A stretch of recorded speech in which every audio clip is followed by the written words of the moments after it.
나는 문재인 대통령을 공산주의자라고 보지 않습니다. 이 남쪽 정부, 북쪽 정부라는 이 말을 하는 것을 듣고 정말 기가 찼습니다.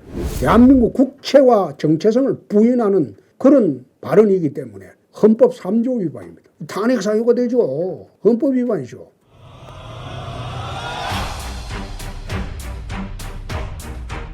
문재인 대통령이 지난 대선 후보 당시에 자기 책 운명이라는 책에서 이런 말을 쓴 일이 있습니다. 월남이 패망했을 때 희열을 느꼈다. 그 말을 쓴 일이 있습니다. 미국이 월남전에서 패배를 하고 공산월남화가 되었을 때 자기는 희열을 느꼈다. 지난 대선 때, 대선 후보 토론 때 이게 무슨 뜻이냐? 계속 내가 집요하게 물었습니다. 미국의 패배와 월남의 패망은 진실의 승리고 문 후보님은 희열을 느꼈다. 이렇게 기재가 돼 있어요. 국제적인 그런 사건을 놓고 1, 2부, 3부가 그렇게 20일간 된다는 거예요. 그런데 국민도 그 뜻을 알고 있는데 본인은 점짓 그 뜻에 대해서 전혀 답을 하지 않았습니다. 최근에 추석 기간에 KBS 인터뷰에서 이렇게 긴 세월 동안 서로 이산가족이 만날 기회를 주지 않은 것은 남쪽 정부든 북쪽 정부든 잘못하고 있는 것이다. 이런 발언을 했어요. 그런데 그 말에 우리가 주목을 하는 것은 남쪽 정부, 북쪽 정부라는 그 용어 사용입니다. 대통령이 언론기관에 추석 메시지 전화로 나왔을 때는 아마 참모들이 A4 용지로 다 적어줬을 거예요.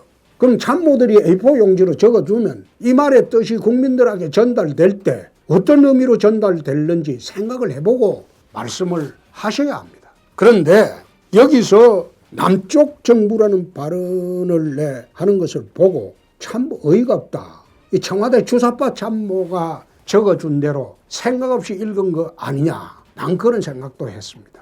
나는 문재인 대통령을 공산주의자라고 보지 않습니다. 그렇게 본 사람도 있지만 친북 좌파이지 공산주의자라고는 보지 않습니다. 그런데 이 남쪽 정부, 북쪽 정부라는 이 말을 하는 것을 듣고 정말 기가 찼습니다. 우리 헌법 3조에는 한반도의 유일한 합법정부가 대한민국으로 되어 있습니다. 그게 87년도 헌법입니다. 우리 헌법이 개정된 바가 없어요. 한반도의 유일한 정권은 대한민국 정부입니다. 대한민국입니다. 그런데 이 대한민국을 남쪽 정부라고 발언하는 자체가 이거는 헌법 3조 위반이죠. 북한은 아직도 대법원 판례가 반국가단체라고 돼 있지 북쪽 정부라는 말은 우리가 공식적으로 사용한 일이 없습니다. 남북기본합의서에 보면 북측이라고 돼 있고 남측이라고 돼 있습니다. 그거는 지금 한국의 대한민국 한반도의 정치 현실을 반영한 그런 표현입니다. 거기에도 북한을 북측 정부라고 표현한 일이 없습니다. 그래서 이것을 보면서 참 위험한 말씀을 하시고 계신다. 이거 보면 박근혜 탄핵 사유보다 더 심한 대한민국 국채와 정체성을 부인하는 그런 발언이기 때문에 헌법 3조 위반입니다. 탄핵 사유가 되죠. 헌법 위반이죠. 그런데 이 사람들은 다양하게 추석 메시지 전하는 장소에 나와서 이런 말씀을 하고 있다. 북에 쌀 인도적 지원한다고 도정을 해놓고 지금 보내지 못하고 있습니다. 아마 5만 톤이죠.